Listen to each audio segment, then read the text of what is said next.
manusia ini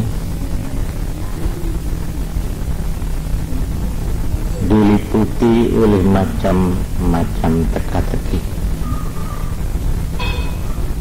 Ya, hidup kita ini sendiri adalah teka-teki.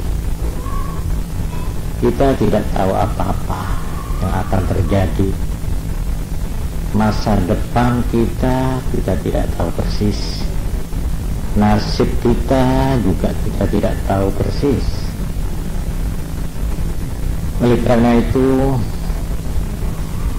di samping usaha dan ikhtiar dengan menggunakan pengalaman dan dengan menggunakan akal pikiran, maka masih diperlukan pegangan lain, yaitu iman. Iman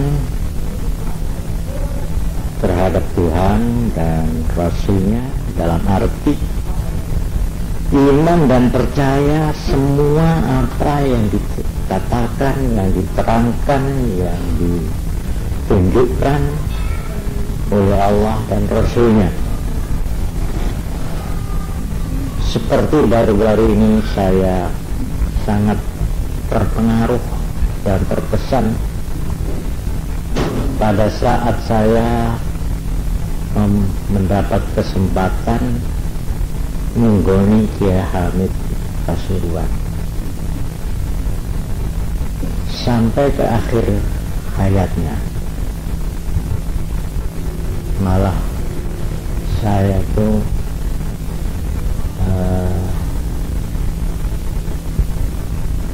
ya ikut menalkin. Sebenarnya saya tidak pantas untuk menalkin, mendikte. Talkin itu dikte, memberikan talkin. Memang ini perintah agama, kalau orang itu mau mati supaya ditalkin, diajari, dituntun, didikte untuk menyebut nama Allah. Saya terharu, saya sangat terkesan oleh karena beliau tampaknya nafasnya itu terus-menerus, jadi naik turun, naik turun, naik turun. Ya katakanlah saya itu ngeri, tidak tega.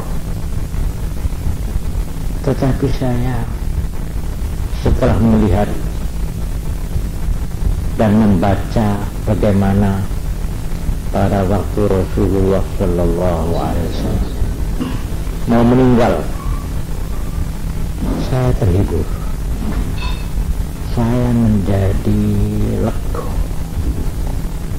karena Kanjeng Nabi kita, manusia pilihan itu, Rasul terakhir itu, malahan kepala dari semua Rasul itu pun pada saat-saat detik-detik menghadapi mati itu juga dengan penderitaan. Beliau sakit bukan sekedar 3 hari 4 hari. Kanjeng Nabi waktu akan meninggal, waktu wafat itu sakitnya 18 hari. 18 hari. Beliau juga mengalami krisis yang disebut koma oleh dokter. Artinya beliau tidak sadar, kemudian sadar, sampai putrinya yang tercinta Fatimah Az-Zahra mendekat dan tidak tahan hatinya. Wahai Abah, kenapa kau harus menderita? beliau begitu tinggi panas badannya itu, sampai selimutnya itu dipegang aja panas, selimutnya panas. Dan beliau terus menerus dikompres. Ada cawan penuh air, tangannya dicup dari panas. Terus ini dahinya itu dibasahi. Persis Kiai Hamid juga begitu. Panasnya. Saya insyaallah pada waktu lain saya akan menceritakan lebih lengkap lagi tentang bagaimana Nabi mengakhiri hidupnya. Cuma yang penting beliau memang pernah bersabda, yaitu lewat hadisnya Ibu Aisyah radhiyallahu anha. Beliau bersabda begini, Tuhan itu kalau menghendaki seorang hamba itu baik, dan dia akan husnul khotimah, seperti yang saya terangkan tempoh hari. Husnul khotimah artinya berkesudahan baik. Husnul khotimah ini ada dua. Pertama, husnul khotimah dalam arti mati iman, mati Islam. Ini husnul khotimah yang pertama. Yang kedua, husnul khotimah dalam arti mati dalam keadaan yang baik, tidak mempunyai dosa atau dosanya sudah diampuni, sehingga dia mati dalam arti masuk surga, tidak lewat neraka. Nah ini, jadi kalau husnul khatimah yang pertama, mati iman, mungkin dia banyak dosa, ya, dia dihukum di neraka entah berapa melihat dosanya. Tapi yang kedua, ini mati dalam arti bebas dari dosa, sehingga dia tidak usah masuk neraka, langsung masuk surga. Nah ini Nabi bersabda lewat hadis Ibu Aisyah, nek wong itu dikarepno husnul khotimah 1 tahun sebelum mati, itu Tuhan sudah mengirim malaikat khusus untuk orang ini. Jadi ada malaikat yang khusus dikirim oleh Allah, yang selalu membimbing orang ini selama setahun itu untuk mengerjakan hal-hal yang baik. Kalau dia akan mengerjakan barang yang tidak baik, itu dihalang-halang. Enak jalaran kayak itu orang sampai mengerjakan perbuatan dosa. Dan dia itu selalu didorong-dorong oleh malaikat itu untuk melakukan hal-hal yang baik, ya, sehingga dia itu tampak gembira, tampak cekatan, tampak ringan kalau mau mengerjakan hal-hal yang baik. Ini setahun sebelum meninggal. Dan kalau orang ini sudah mendekati saat-saat ajalnya, nah ini yang saya berikan garis, ya, garis saya bawahi garis. Kalau orang itu sudah akan meninggal, maka orang ini nampak sebelum dicabut hal-hal gaib yang tadinya dia tidak pernah duga-duga. Dia melihat bayangan-bayangan surga, gambaran-gambaran alam yang indah, dan sebagainya. Dan dia begitu ingin lekas-lekas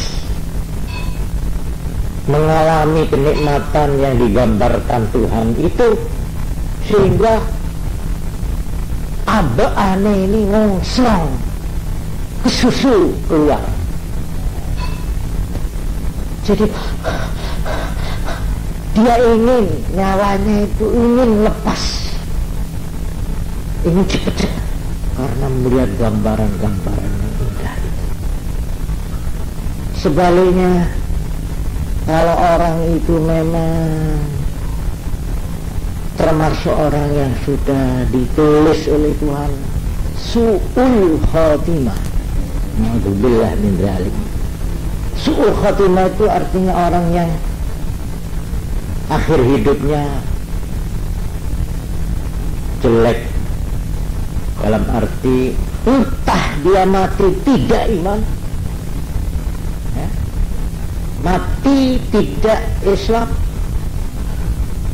ini yang paling berat, atau mati Islam cuma dia banyak dosa, sehingga orang ini sebelum masuk surga dia harus lebih dulu mengalami hukuman, ya, menjalani hukuman di neraka. Nah, ini namanya su'ul khatimah. Orang yang su'ul khatimah itu 1 tahun sebelum meninggal, dia kemana saja pergi didampingi oleh satu setan yang istimewa. Setan dia yang tahu persis apa kesukaan anak ini, bagaimana jalan pikiran anak ini, bagaimana hobi anak ini. Ini setan betul-betul setan yang lain daripada yang lain. Ini yang terus mendampingi orang ini selama setahun sebelum meninggal. Maka orang ini tidak pernah melakukan kebaikan. Dia tabu, dia entah diberi rasa enggan, rasa berat untuk mengerjakan sesuatu yang baik, apalagi yang merugikan dirinya. Sebaliknya dia merasa ringan, bukan saja, kadang-kadang merasa bangga dia tuh melakukan pelanggaran-pelanggaran. Ini tandanya orang ini sudah didampingi oleh setan yang khusus, sehingga orang ini apabila sudah akan meninggal, dia sebelum dicabut nyawanya, dia akan melihat hal-hal yang bersifat gaib yang sangat ngeri, yang mengerikan, sehingga orang ini betul-betul ketakutan melihat bayangan alam gaib yang akan dimasuki itu. Sehingga dia mungkin teriak-teriak, mungkin dia itu ngamuk-ngamuk, mungkin dia itu, walhasil digambarkan oleh Nabi dalam hadis Aisyah tadi itu, nyawanya ini mau ditahan, mau ditahan masukkan. Ini Rasulullah, saya itu menang, saya bisikin Allah, Allah, Allah. Ya, waktu akan meninggal, gerak ada semut, begitu cara begitu darah, begitu tenang. Saya alhamdulillah, setelah saya membaca hadis ini, ya kadang-kadang orang itu kadang-kadang orang itu kelihatannya seperti tenang, tapi sebenarnya dia lemah seperti orang tidur. Orang tidur kata itu kayak enak oleh itu, dan dia itu mimpinya dikejar-kejar macan.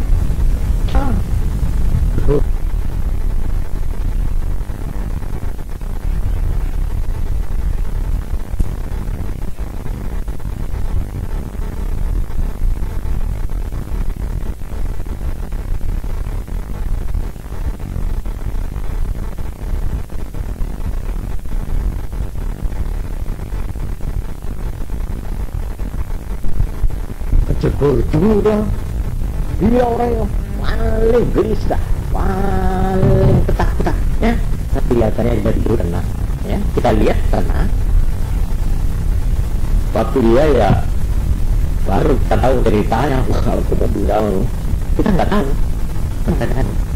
Karena itu kalau kita melihara anak kecil, anak tadi ya, kalau punya dosa, lalu dia mau meninggal itu dalam keadaan yang mengerikan, yang menyedihkan, dan tidak sadar.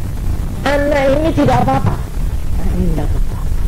Yang dilihat oleh Allah, ya, supaya atau untuk menjadi ujian yang berat. Ya, semua meninggal, ibunya jerit, tolong. Ayahnya juga, ini justru menjadi sasaran. Itu ibunya, itu ayah itu, anaknya nggak apa-apa. Ada sebuah hadis, kalau anak itu jatuh, itu tanpa malaikat. Hal-hal yang kalau tidak punya iman tidak bisa ditolong. Tapi karena ini mengatakan tak percaya, nggak apa-apa itu. Ternyata nggak ada banyak kan. Sedangkan itu ditanya, itu ada orang yang itu seperti dia ambil, gitu, lambannya. Itu sebenarnya lawan kesusun keluar itu karena dia melihat. Dan di sini maka dihimpun bermacam-macam hadis-hadis dawuh para ulama menjelaskan bahwa yang menyebabkan itu su'ul khatimah ini agama. Saudara berpercaya boleh tidak? Orang yang dikhawatirkan mati su'ul khatimah itu 4. Pertama, at-tawun, bisa dia meremehkan sembahyang 5 waktu. Ogah-ogahan dia mengerjakan. Kalau toh mengerjakan tidak sempurna, lebih kesusu daripada belut ngisi. Atau sering dia mengeluarkan sholat itu dari waktu itu, namanya tahawudus sholat. Ini dosa yang pertama yang dikhawatirkan orangnya ini nanti mati su'ul khatimah. Yang kedua, syurbul khamr, suka minum minuman keras. Orang ini sudah nyandu minum minuman yang memabuk dengan macam-macam untuk menghangatkan tubuh katanya, untuk menyehatkan peredaran darah katanya, dan macam. Pokoknya kalau agama sudah mengatakan ini minuman yang haram, tidak. Nah, ini sekarang kalau kita beriman dan kita mau mendengar. Ini yang kedua. Yang ketiga, ukur walidain, berani orang diperintah orang tua yang malah menyakitkan hati. Tidak usah peleng, tidak usah tidak usah memukul. Tuhan dalam Al-Quran mengatakan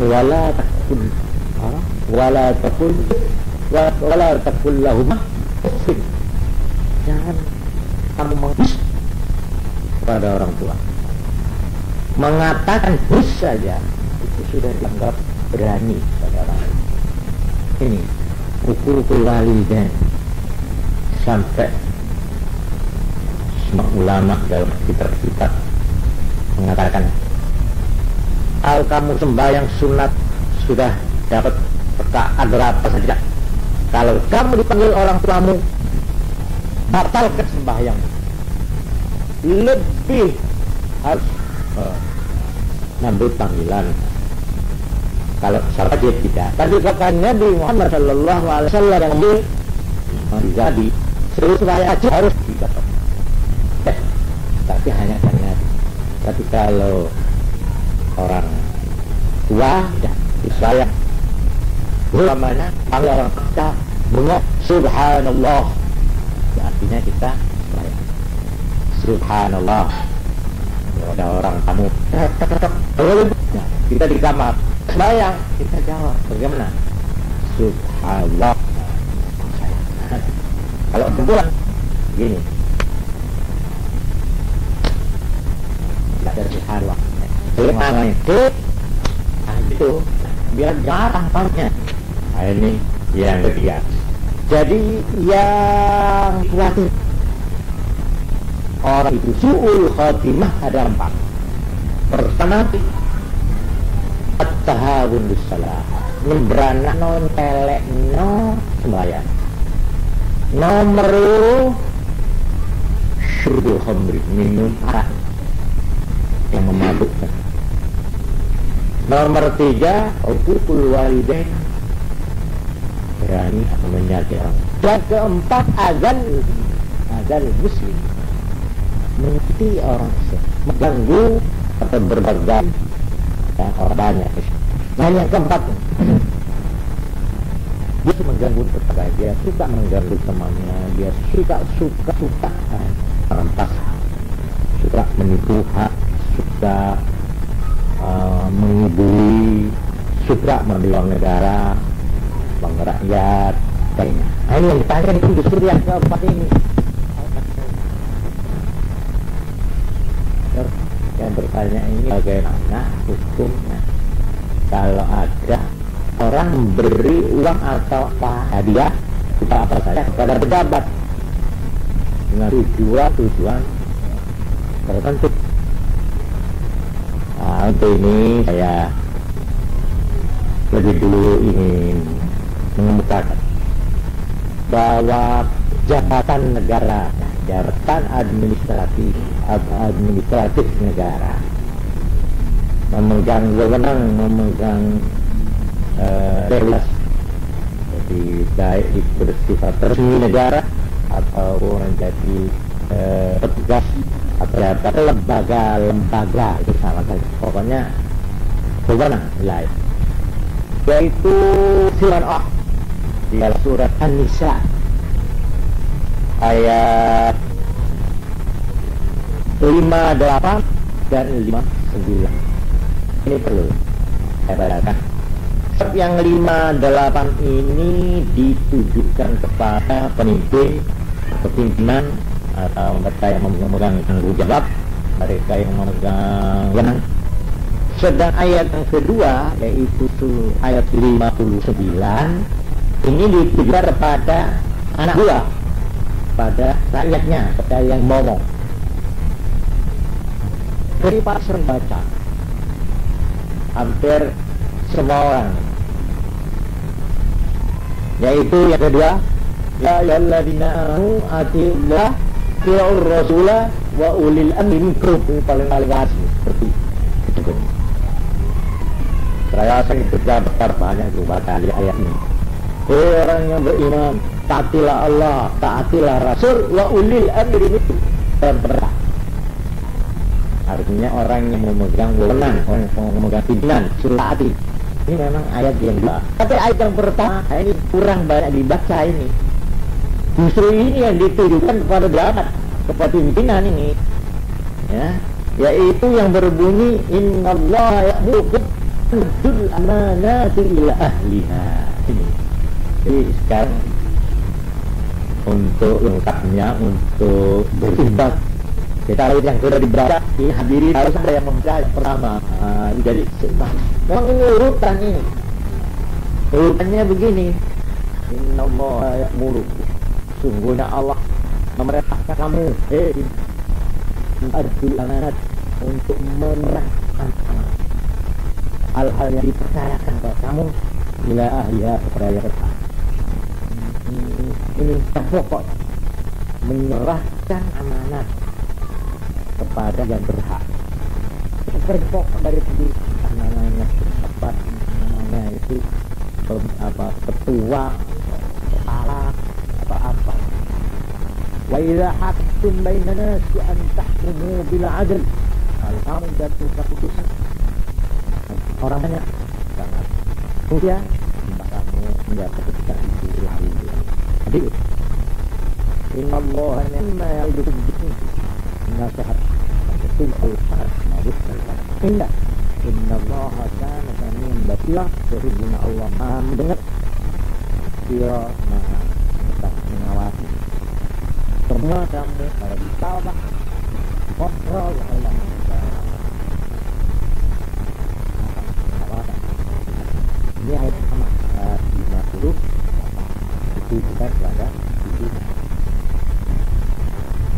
kedua itu kita pada anak buah rakyat. Ya ayyuhalladzina amanu mereka yang beriman, atiullah taatilah Allah, wa atiur rasul dan taatilah rasul. Ini ada ini pentingnya. Merupakan satu paket. Taatlah kepada Allah, taatlah kepada Rasul dan dirinya. Jadi dalam rangka taat kepada Allah, taat kepada Rasul, dan taat kepada diri. Yang juga kesempatan kedua. Jadi kalau kita itu mengajak sesuatu yang tidak taat kepada Allah, tidak taat kepada Rasul, ini merupakan rangkaian. Karena itu sekalipun orang tua harus tidak boleh dikasih. Kalau orang tua memerintahkan sesuatu melanggar Tuhan, melanggar Rasul, tidak taat kepada Allah dan tidak kepada Rasul, itu bisa bapaknya karena melarang, terus garisnya disuruh melatur, bapaknya dia.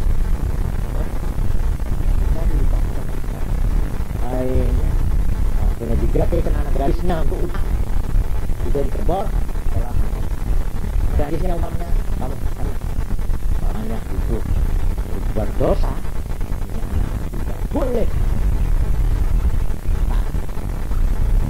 Antara dari itu dan di dalam sebuah hadis dan Nabi Muhammad SAW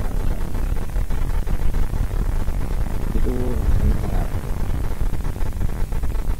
satu waktu seorang sahabat namanya Abu Dzar Al-Ghifari yang minta diberi jabatan dan pemerintahan.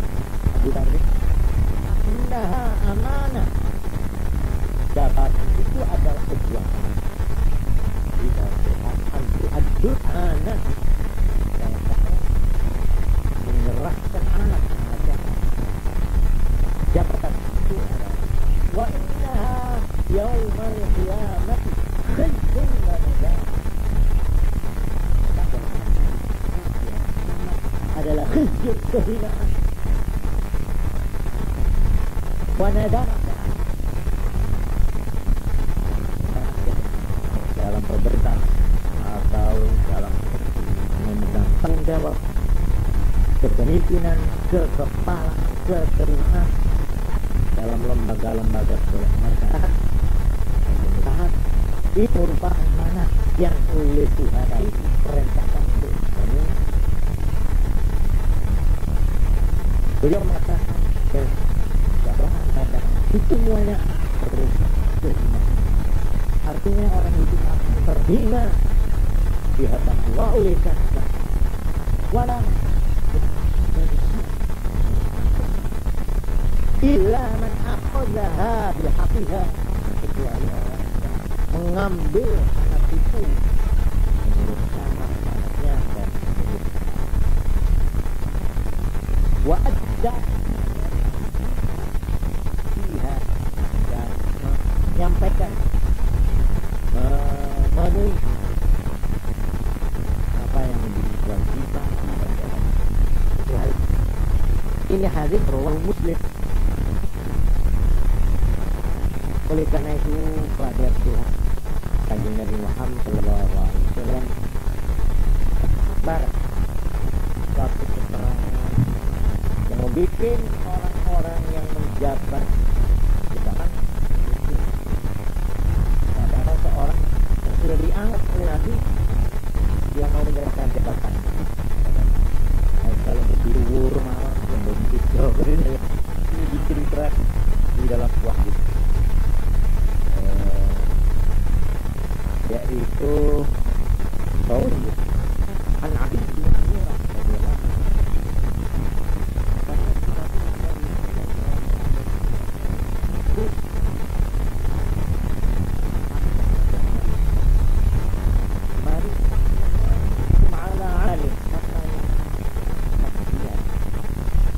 menjadi petugas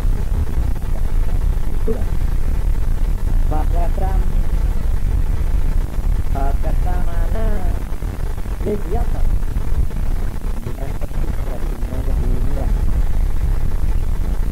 jarum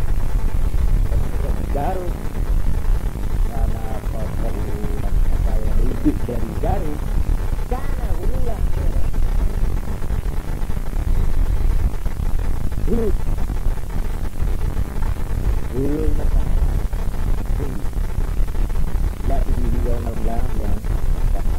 hulu dengan korupsi ikhlas. Jadi sekalipun yang diambil itu hanya sebatang jeruk, maka itu akan dituntut oleh jari.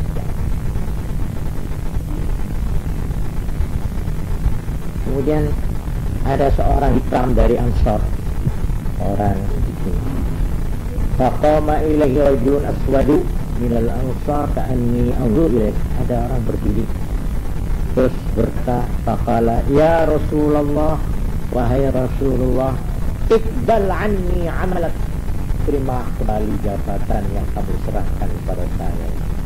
Saya tidak sanggup bergantung abang pulang. Qala wa malak, kenapa? Nabi tanya. Qala, orang tadi berkata, sami'atuka taqulu kada wa kada. Saya mendengar engkau telah mengatakan begini. Qala, lalu Nabi bersabda, ya, aku betul mengatakan. Wa ana aqulu al-an, dan sekarang aku pun akan mengatakan, man ista'malnahu minkum, maka siapa yang aku angkat dia dari petugas untuk di antara kamu, ala amali atas suatu tugas, bal yaji, maka hendaklah dia datang, biqalilihi dengan yang sedikit, wa katsirihi dan yang banyak. Sedikit hanya harus dibawa. Fama utiya minhu akhadha, apa yang diberikan boleh diambil. Wa ma nuhiya anhu intaha, apa yang dilarang ya harus menghentikan. Ini satu peristiwa kecil yang menggambarkan betapa sesuatu yang dipercayakan kepada seorang sebab itu harus dipenuhi secara benar. Dalam sebuah hadis lain digambarkan Nabi, man iqta'a haqqan mri'in muslimin biyamin, siapa yang mencabut, mengambil hak orang Islam dengan sumpahnya, dia berani bersumpah untuk mengambil hak milik ya, hak orang lain, qad aujaballahu lahu nar, maka Allah telah menetapkan orang itu neraka, wa harrama alaihi jannah, dan mengharamkan bagi orang itu surga. Faqal, kemudian ada orang bertanya, yaitu Abu Umamah atau orang lain sahabat, loh, tadi yang diambil itu wa in kana syai'an yasira ya Rasulullah, sekalipun sesuatu yang kecil dan sedikit sekali ya Rasulullah. Faqala, maka Nabi menjawab, wa in kana qadiban min araq, sekalipun hanya satu ranting dari pohon Arab itu pohon yang dibuat silak. Orang kalau sudah mengetahui itu kan babak silak itu pohon namanya pohon Arab. Sekalipun hanya satu ranting saja dari pohon Arab, maka tetap seperti yang saya katakan. Ini untuk mendengarkan ini firman Allah dan sabda Nabi. Oleh karena itu Nabi mengatakan tentang riswah, tentang uang sodok, baik yang memberi, yang menerima maupun yang menyaksikan itu mendapat kutuk ya. Nah, di sini sekarang saya menjawab kan. Yang ditanyakan ini ya, sampai di mana batas-batas atau definisinya uang sodok itu di mana? Nah, ini saya mengambil keterangan dari Imam Al-Ghazali yang beliau ini pernah ditanya apa perbedaan hadiah dan sodok. Bedanya apa? Padahal baik hadiah maupun sodok itu mempunyai persamaan. Persamaannya bahwa baik uang sodok maupun uang hadiah itu atas dasar sukarelanya orang yang memberi. Artinya orangnya yang Yang berikan itu memang hatinya itu rela. Ya perkara rela kepaksa nggak tahu lah, pokoknya dia rela gitulah. Ini tidak dicuri, tidak dirampoki, tidak saya serahkan. Nah, apakah itu hadiah atau itu namanya riswah? Riswah itu masalah sendiri.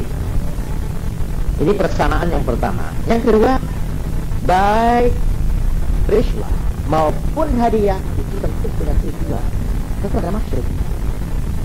Apa tujuan? Tentu ada.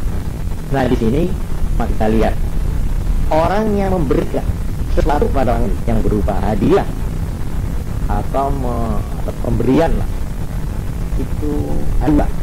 Apakah tujuannya itu kontak di dunia ini atau mempunyai tujuan kelak di hari jihad, tujuan yang bersifat sekarang kontak atau nanti. Nah kemudian sekarang yang kontak ini kita perinci. Dia memberi karena ada tujuan ingin mendapat sesuatu yang bersifat benda. Nah ini istilahnya itu uang semir, ya. Pokoknya memang dengan ini saya tujuan supaya memperoleh benda. Atau dengan hadiah itu saya mendapat suatu pertolongan atau jasa-jasa baik untuk sesuatu tujuan tertentu. Atau tujuannya itu semata-mata hanya merupakan pendekatan hati, atau dengan perkataan lain ingin mendapat simpati, supaya ada simpati. Cuma simpati dan simpati ada dua, ya. Simpati yang polos, ada simpati yang udah dibatu. Nah emang simpati supaya berhati, tapi dengan hati ya tujuan mendapat suatu tujuan tertentu balik itu. Oleh karena itu ada 5 kategori, ada 5 klasifikasi. 1, orang memberikan sesuatu dengan mempunyai tujuan untuk mendapat imbalan atau pahala. Imbalan itu pahala di akhirat. Jadi saya memberikan sesuatu, apakah patuhan ada, ingin dapat ganjaran, ingin dapat pahala, itu juga tujuan itu namanya sesuatu tujuan, itu maksud. Oleh karena itu orang yang diberi ini tidak lepas dari 4. Orang yang diberi ini memang membutuhkan pemberian itu. Orang ini tidak cukup, ya. Atau orang yang diberi hadiah itu bukan karena kekurangan, tapi karena kita ingin menghormat orang ini karena kedudukannya sebagai orang alim, atau orang ini mempunyai kedudukan keturunan yang baik, mempunyai nasab agama yang baik, ya guru, namanya orang baik-baik, mamanya saya memberikan sesuatu padanya karena saya melihat dia adalah keturunan orang yang saya cintai. Atau orang ini memang orang soleh, orang yang memang ahli ibadah, ahli ini, dia nah, dia memberi sesuatu, tak namanya sarung, tak namanya uang. Nah, di dalam hal ini orang yang beri ini belum tahu diri. Jadi kalau kira-kira menjadi tidak benar seperti yang digambarkan oleh orang yang memberi, jangan. Ini kesannya barok. Kalau yang punya sikap warah, sikap dari sesuatu yang jelasnya, dia jangan menerima. Dia mengira bahwa saya orang alim, padahal saya ini bukan apa. Saya cuma ya tukang pidato, saya disebut kahat, kiai haji, padahal saya sebenarnya bukan dia. Cuma ya karena biasa dalam undangan itu saya laris, lalu disebut kiai haji, padahal saya bukan dia, tidak ngerti apa-apa. Lalu kalau orang memberi sesuatu kepada saya karena kiainya, saya ada apa saya apa? Ini sudah nggak boleh menerima itu. Nah, ini barang namanya si keluar. Atau memang dia dimasyhurkan ini keturunan orang baik-baik, padahal tidak. Dia memang keturunannya iya, cuma anaknya jahat. Keturunan orang baik tapi sebenarnya dia brengsek. Orang itu kalau tahu ada orang musuhnya dari orang ini tentu tidak mau mungkin beri hadiah. Dari dalam mulai riwayat zaman kuno kan ulama-ulama salaf, orang-orang yang soleh itu dia mau belanja sendiri. Dan dia tahu kalau saya pergi ke pasar, lalu belum satu. Orang-orang yang begitu itu biasa kalau mau membeli-beli menurunkan kira-kira tidak dikenal dari orang lain. Oke, pejabat maunya banget, ada pejabat mau belanja ke toko. Ya. Kalau tahu ini ajudan atau suruhannya pejabat itu, iya Pak. Iya sudah tidak usah bayar sama gitu loh. Nah, ini justru yang dihindari. Dalam arti saya kalau begitu namanya menjual jabatan saya, menjual kedudukan saya, menjual kekiaian saya, menjual kesolehan saya, menjual saya. Ulama-ulama zaman kuno itu kalau mau beli tidak mau langsung sendiri, tapi menyewa orang yang orang ini tidak dikenal orangnya ulama. Ini malah sebaliknya ya, ada yang sebaliknya. Ngomong ini ada itu yang ada pesan itu katakan itu namanya KBOC itu.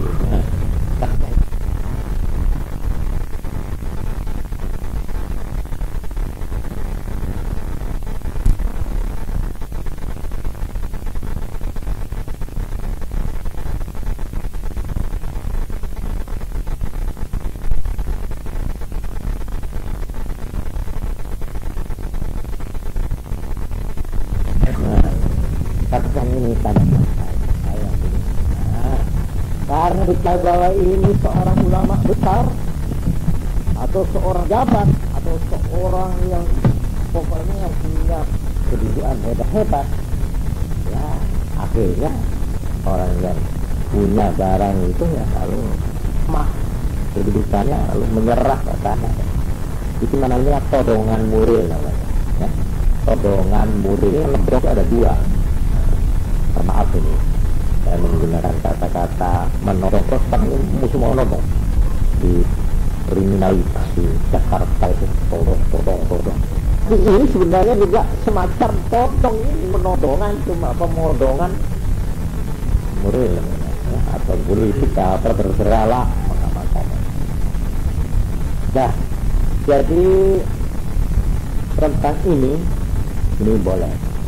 Jadi orang yang ini secara hukum, kalau dia mempunyai tujuan ingin mendapat ikat, malah mungkin mau bertambah ada syarat dari kok itu yang itu udah pasti karena ini walur ini kalau walur ya itu uang dari aktivitas kan terus keadaan yang sebenarnya dia tidak akan memberikan itu pada saya. Lain halnya kalau kamu kenapa dulu ya teman karena teman, ini lain lagi nilainya lebih tinggi ini malah ya. Oleh karena itu pemberian itu nama. Kalau pemberian itu untuk menolong orang yang kekurangan dan orangnya yang diberi itu memerlukan pertolongan, itu namanya sedekah ya. Kalau menama sedekah itu artinya yang diberi ini memang membutuhkan pertolongan. Tapi kalau tidak membutuhkan pertolongan, namanya hadiah.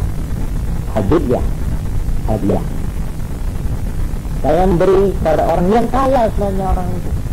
Saya beri tanda mata, ya, sebagai tanda persahabatan, atau sebagai tanda intim, atau sebagai tanda leha, atau ya apa, atau karena memuliakan orang itu. Saya menghormati yang itu. Macam-macam itu hadiah namanya. Jadi kalau ada orang bersedekah atau berhadiah dengan tujuan ingin dapat pahala di akhirat, Ini yang jadi. Yang kedua, tujuan yang tidak di akhirat tapi yang kontak. Biasa orang memberi sesuatu dengan ingin mendapat imbalan pemberian. Saya memberikan sesuatu supaya sesuatu yang ada pada orang itu saya diberi. Jadi seperti orang semacam jual beli. Itu boleh. Jadi sah dan boleh. Ini semacam jual beli dalam bentuk hadiah.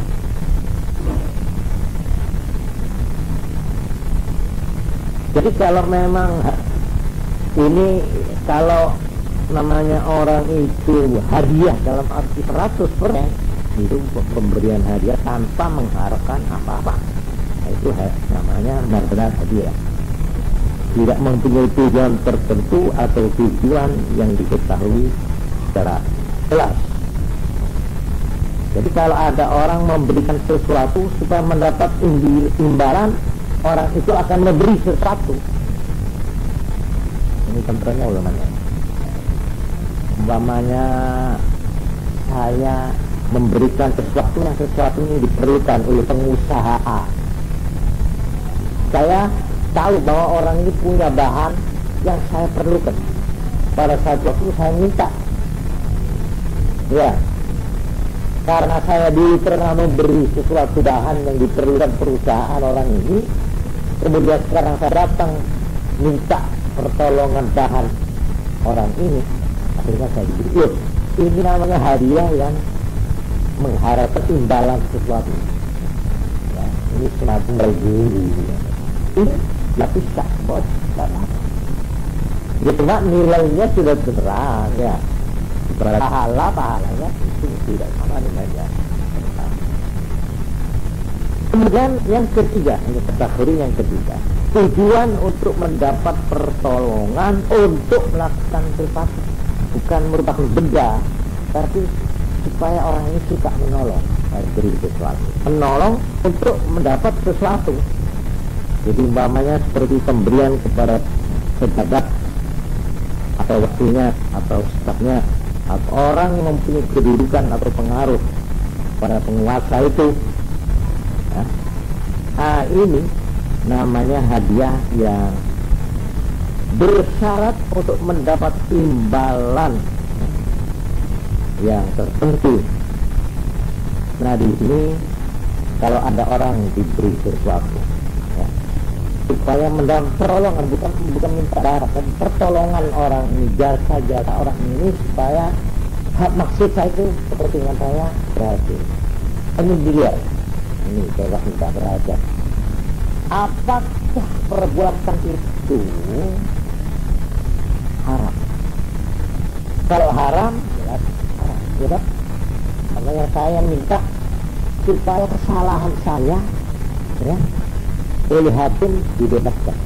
Umpamanya saya menyerahkan uang kepada hakim itu supaya mengusahakan bagaimana cara saya ini berakhirnya di sana. Ini tidak boleh ini namanya. Atau sebaliknya, sesuatu wajib, bersifat wajib, kok tidak boleh? Ini juga tidak boleh. Ini aneh ya. Kalau kita memberi sesuatu kepada orang untuk mendapat pertolongan orang itu atau mendapat jasa-jasa orang itu untuk melakukan sesuatu yang haram atau wajib, ini dilarang. Ya, kalau itu wajib, ya, orang ini boleh kita beri untuk mendapatkan wajib. Apa yang orang sangat paham kita mencari ya, supaya dia mengerjakan yang terlarang. Jadi pemberiannya ya, tujuan orang itu supaya mengerjakan sesuatu yang wajib dikerjakan oleh orang itu, ini haram. Atau sebaliknya mengerjakan sesuatu yang haram, kita tidak boleh. Inilah definisinya iswa atau tolong. Ya, ini yang tidak diragukan haramnya. Jadi kita lihat, ini ada dua yang harus kita balik. Yang namanya uang sodok ialah pemberian. Dan dengan pemberian itu kita yang memberi mempunyai tujuan tertentu. Jadi, kita harus punya tujuan tertentu karena apa? Bukan tertentu. Dua, dinamakan Allah. Kalau orang yang kita beri itu kita harapkan untuk mengerjakan sesuatu yang wajib atau haram. Nah itu. Oleh karena itu kalau imbalan perbuatan yang kita harapkan itu sesuatu yang tidak haram dan tidak wajib, itu namanya apa? Kalau tidak haram wajib, artinya mubah. Hukum itu kan ada 5 ya. Di sebelah kanan wajib, lalu di bawahnya wajib apa? Sunat. Lalu sebelah kiri haram, ya bawahnya haram, makruh. Nah itu ini cara ini namanya mubah. Mubah itu tidak ada hukum apa. Kalau kita memberi sesuatu supaya orang itu melakukan perbuatan yang mubah, artinya tidak wajib dan tidak haram. Nah ini perlu saya terangkan. Ada unsur yang ketiga, yaitu ada semacam jerih payah atau bersukaran. Yang jerih payah ini kalau bisa dibagi diperagakan atau dijelaskan, harus mendapat upah. Maka ini halal. Ini ada 3. Satu, pemberian itu mempunyai tujuan tertentu. 2, kita mengharapkan supaya orang yang kita beri itu melakukan sesuatu yang haram atau yang wajib. Yang 3, kalau yang diharapkan sebagai imbalan pemberian saya itu sesuatu yang tidak wajib haram tapi dah yang mencatatkan bahwa ada kerepotan, ada supayanya, ada payahnya. Nah itu seperti orang membela perang gitu, pukul atau apa itu mau agar hukum apa itu membela mengarah untuk bapak itu apa itu apa pembelaannya. Nah ini boleh memberi kok, itu memang halal itu. Dalam hukum Islam ada yang harus serupa dengan ini, namanya du'alah. Macam orang mijit ya. Kira-kira sudah setengah jam terus saya beruang. Ini alah, du'alah itu ya perseg ya. Sedang tulang atau berpulang. Siapa yang menemukan dompet saya beri persen 10. Boleh. Ini namanya du'alah.